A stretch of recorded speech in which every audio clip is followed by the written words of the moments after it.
कैसे आप लोग, आई होप आप लोग ठीक होंगे। तो आज हम लोग जिस वीडियो में रिएक्ट करने वाले हैं उसका नाम है वेनम वर्सेस हल्क।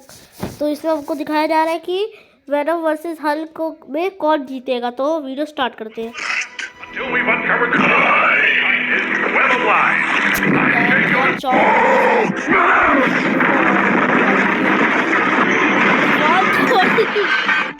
अगर आपको मार्वल सिनेमैटिक यूनिवर्स की मूवीज पसंद आती हो तो आपने मल्टीवर्स का कंसेप्ट तो जान ही लिया होगा। और आप शायद ये भी जानते होंगे कि मल्टीवर्स में हुई गड़बड़ी की वजह से वेनम अपने यूनिवर्स से हल्क के यूनिवर्स में आ चुका है। हालांकि वेनम की लालसा पीटर पार्कर यानी स्पाइडरमैन पर टिकी है, पर क्या हो अगर स्पाइडी को बचाने के लिए प्रोफेसर हल्क अपने पुराने अवतार में आ जाए, तब क्या हल्क की ताकत रोक पाएगी एक ऐसे पैरासाइट को जिसे मार पाना किसी के लिए भी मुश्किल है। तो वीडियो में अंत तक बने रहें और वीडियो में आगे बढ़ने से पहले वीडियो को जरूर लाइक कर दें।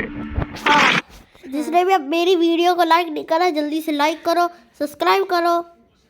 और आज लाइक्स का एम रखते हैं 100 लाइक्स का। आप करा दीजिएगा जल्दी, जो बड़ी वीडियो स्टार्ट करते हैं।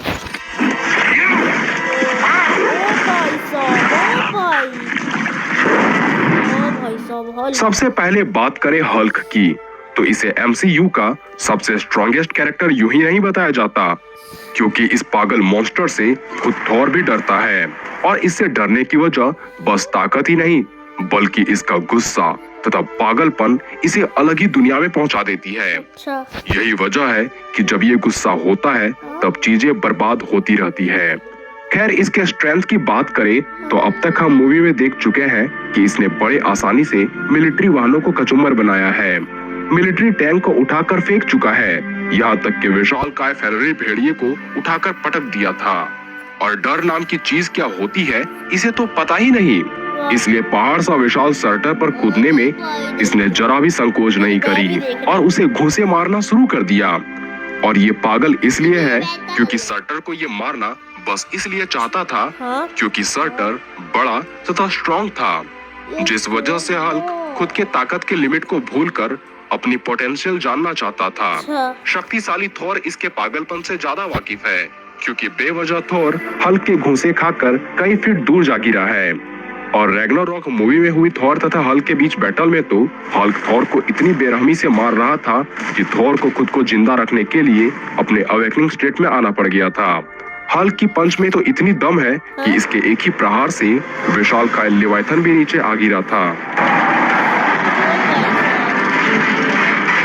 पूरे धरती को मिटाने की तमन्ना रखने वाले अल्ट्रॉन को हल्क ने बिना पंख आसमान की सैर करवाई। जिस टोनी स्टार्क से गलती से भी गलती नहीं होती, फिर भी हल्क को शांत करने वाले हल्क बस्टर को इसने काफी आसानी से फोड़ दिया था। यानी आयरन मैन भी हल्क की ताकत का अनुमान नहीं लगा सका। यहाँ तक कि जब अवेंजर मैनसन इस पर गिरता है तब ये अपने एक कमजोर हो चुके हाथ से मलबे को ऊपर उठा लेता है।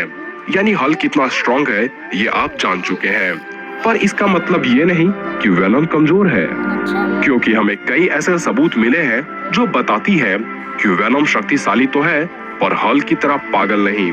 इसलिए शक्ति तथा अक्लमंद का कॉम्बिनेशन इसे काफी घातक बनाती है।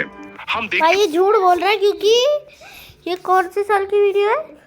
1 ईयर की। जब तक तो अभी एंड गेम में देखा था कि कितना समझदार था हल्क। है कि जब भी वेनम किसी कार पर कूदता है तब वो कार अब बेकार हो जाती है, और जब ये कारों को कुचलता है तब मानो लगता है इसने तो कोई बल लगाया ही नहीं।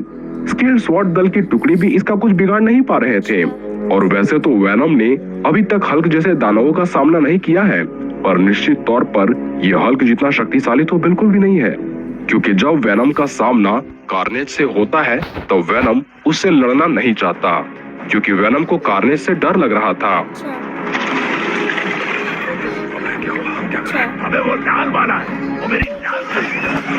वहीं आप जान चुके हैं कि हल्क किसी से भी नहीं डरता। वैसे यहाँ कार्नेज असल मायने में वेनम से ज्यादा शक्तिशाली था, जैसा कि हम मूवी में देख चुके हैं। वेनम और कार्नेज की तुलना आप हल्क और एबोमिनेशन से कर सकते हैं, जहाँ एबोमिनेशन इतना शक्तिशाली था कि हल्क भी इससे परेशान हो चुका था, पर हार मानना और डरना हल्क को मानो आता ही नहीं। हाँ। भले ही ओपोनेंट कितना भी स्ट्रॉन्गर हो, जब तक हल्क उसे मिटा ना दे हाँ। तब तक हल्क शांत नहीं होता। हाँ। और यही कारण है कि शक्तिशाली एबोमिनेशन जैसे मॉन्स्टर भी हल्क से अंततः हार ही जाते हैं। हाँ। इसलिए स्ट्रेंथ के बैटल में बेशक हल्क से जीत पाना वेनम के बस का नहीं। हाँ। पर दूसरे एस्पेक्ट जैसे कि ड्यूरेबिलिटी की बात की जाए तो सच में वेनम की ड्यूरेबिलिटी तारीफे काबिल है। ये पूरी तरह से बुलेट प्रूफ है, इसलिए जब चारों तरफ से इस पर हमला होता है तब भी जानलेवा बुलेट्स इसका एक बार भी बाका नहीं कर पाती। हाँ। यहाँ तक कि जब कार्नेज से हो रहे बैटल में जब कार्नेज इसे नीचे गिराता है तब 100 फीट से भी अधिक ऊंचाइयों से गिरने के बावजूद भी इसे एक खरोंच तक नहीं आता। कार्नेज न जाने इस पर कई प्रहार करता है, इसे इधर उधर फेंकता रहता है, इसके बावजूद भी इसे कुछ नहीं होता। और अभी तक हमने इसके हीलिंग फैक्टर की बात ही नहीं करी है, क्योंकि बात करें इसके हीलिंग फैक्टर की तो जब एडी ब्रॉक के दिल को कार्नेज छेद करके पार कर देता है तब भी वेनम इसे तुरंत हील कर देता है। ये आग की लपटों में जलकर भी जिंदा बच चुका है। आप इसके हीलिंग फैक्टर को वुल्वरीन के साथ तुलना कर सकते हैं, पर हल्क को मात देने के लिए वेनम की ड्यूरेबिलिटी ही काफी नहीं होगी। पर स्पीड ये ऐसा फैक्टर है जिससे वेनम का कोई मुकाबला नहीं कर सकता। इस पर सवाल इसलिए भी नहीं खड़ा हो सकता क्योंकि ये अपने मुंह से ग्रेनेड पकड़ चुका है। रायोट और कार्नेज से मुकाबला करने के दौरान जो इसकी फुर्ती हमें देखने को मिली थी, ऐसा उदाहरण हमें शायद ही हल्क के केस में देखने को मिले। पर वेनम के लिए मुश्किल शायद अभी भी हल्क बना ही हुआ है, क्योंकि इसकी ड्यूरेबिलिटी का कोई जवाब नहीं। क्योंकि एक और जहां कार्नेज तथा रायोट की कुछ कमजोरियां थी जिसका फायदा वेनम उठा चुका है, और अब वेनम जिससे सामना करने वाला है उसके डिक्शनरी में कमजोरी नाम का कोई शब्द ही नहीं बचा है। क्योंकि हल्क भी कई गन फायर के हमले को काफी आसानी से झेल चुका है। एयरक्राफ्ट फायर इसे 1 इंच पीछे नहीं धकेल पाती।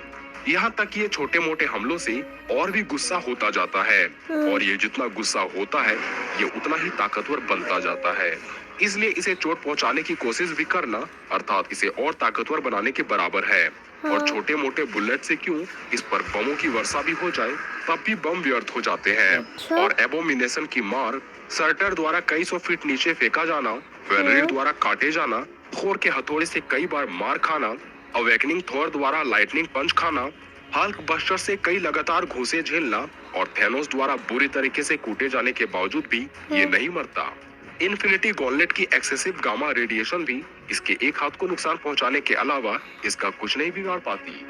यहाँ तक कि बात करें इसके हीलिंग फैक्टर की तो ये खुद के घाव को तुरंत भर सकता है। और कॉमिक वाला हल्क तो मरकर भी जिंदा हो चुका है, पर उस हल्क से वेनम की तुलना करना बेवकूफी होगा। पर मूवी वाला हल्क एक तो गामा रेडिएशन की वजह से काफी टफ बन चुका है, ऊपर से इसकी हीलिंग फैक्टर भले ही वेनम जितनी ना हो पर फिर भी इसकी हीलिंग फैक्टर कमाल की मानी जाती है। दोनों के बाकी एबिलिटीज की बात करें तो वेनम के पास वो सारी एबिलिटीज है जितनी एबिलिटीज स्पाइडरमैन के पास है, और इसकी कुछ एबिलिटीज तो स्पाइडरमैन से भी ज्यादा अच्छी है, जैसे कि इसकी रिफ्लेक्सेस, इसकी एजिलिटी, और इतना विशाल होने के बाद भी ये काफी फुर्तीला है। ये वेब्स को उत्पन्न कर सकता है, और इसके द्वारा उत्पन्न हुए वेब्स पूरी तरह से ऑर्गेनिक होती है, क्योंकि इसके वेब्स सिम्बियोट से क्रिएट होते हैं, जिस वजह से ये इनफाइनाइट टाइम्स तक वेब्स को जनरेट कर सकता है। हालांकि एक समय पर ये ढेर सारी मात्रा में वेब्स को जनरेट कर दे तब इसके वेब्स काफी कमजोर हो जाते हैं, पर इतना स्पष्ट है कि वेनम के वेब्स स्पाइडरमैन के वेब से ज्यादा स्ट्रॉन्ग है। और वेब्स के अलावा वेनम टेंटिकल्स को भी उत्पन्न कर सकता है ताकि ये एक साथ कई चीजों को पकड़ सके, और इसके टेंटिकल्स लंबी दूरी तक एक्सटेंड हो सकती है, यानी ये अपने टेंटिकल्स को जितना चाहे उतना बड़ा कर सकते हैं। और हाँ, ये अपने टेंटिकल्स की मदद से दूसरों पर भी हमला कर सकता है। इसके अलावा वेनम के पास बहुत ही ज्यादा शार्प क्लोज भी होते हैं, जिसको ये युद्ध के दौरान अपने हथियार की तरह इस्तेमाल करते हैं। और इसके जबड़ों की क्या ही बात की जाए, जिसमें तेज दांतों की श्रृंखला पाई जाती है, भाई उसके दांत तो जिसकी बहुत मदद से खतरनाक लगते हैं। ये काफी ज्यादा बाइट फोर्स उत्पन्न कर सकता है, और किसी इंसान को ये कच्चा ही चबा सकता है। इसके पास अनलिमिटेड सेल्फ शिफ्टिंग की भी एबिलिटी है, जिस वजह से ये किसी भी आकार में खुद को ढाल सकता है और किसी भी वातावरण में खुद को जीवित रख सकता है।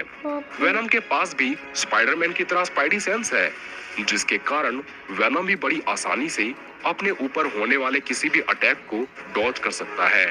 और सबसे खास बात, ये किसी भी बैटल में कभी भी थक नहीं सकता तथा वेनम का सिम्बियोट इसका इस्तेमाल करके किसी भी हथियार को बना सकता है। हालांकि इतनी सारी एबिलिटीज होने के बाद भी इसकी दो कमजोरियां हैं। पहली तो सोनिक अटैक में ये ज्यादा देरी तक सरवाइव नहीं कर सकता, यानी ज्यादा ध्वनि इसे खत्म कर सकती है। और दूसरा आग, जिससे वेनम को आसानी से हराया जा सकता है। और यदि ये अपने होस्ट से अलग हो जाए तब ये चिपचिपा कीचड़ के अलावा और कुछ भी नहीं। पर हल्क अलग ही दानव है। इस पर धारदार हथियार तो क्या, किसी प्रकार की साइकिक अटैक भी काम नहीं आती। इसलिए इसे होस्ट बना पाना वेनम के लिए भी नामुमकिन है।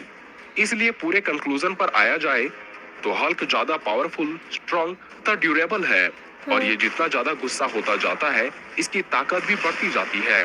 और अगर कभी हल्क और वेनम के बीच लड़ाई हुई तो इसके ज्यादातर आसार है कि हल्क इसे हरा देगा।